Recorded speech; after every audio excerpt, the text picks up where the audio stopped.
लहानांपासून मोठ्यांना आवडेल अशी कोबीची भाजी बनवूया। 500 ग्राम कोबी अशा पद्धतीने कट करून घेतलाय। गॅसवरती कढई गरम झाली की 2 चमचे खाण्याचे तेल घालून घ्यायचं। यामध्ये अर्धा चमचा जिरे आणि मध्यम आकाराचा बारीक चिरलेला कांदा घालून घ्यायचा। कांद्याचा कच्चापणा जाईल इथपर्यंत कांदा भाजायचा। 1 चमचा कांदा लसूण मसाला, 1 छोटा चमचा हळद, 1 चमचा धने पावडर घालून आपल्याला मसाला तेलामध्ये छान भाजायचा आहे। कट केलेला कोबी घालून घ्यायचा, चवीनुसार मीठ घालायचं आणि संपूर्ण मसाला एकसारखा लागेल इथपर्यंत हलवून घ्यायचं।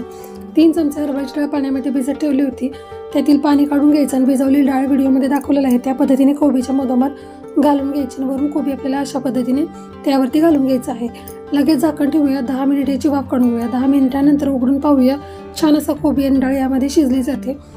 पुन्हा यावरती झाकण ठेवून याची 5 मिनिट वाफ काढून घेऊयात। अशा पद्धतीने झटपट अशी डाळ घातलेली कोबीची भाजी खाण्यासाठी तयार होते। तयार झालेली भाजी चपाती, भाकरी, भात, बाजरीची भाकरी कशासोबतही खा, चवीला छानच लागते। व्हिडिओ आवडला तर लाईक करा, शेअर करा आणि चॅनलला सबस्क्राईब करा। धन्यवाद।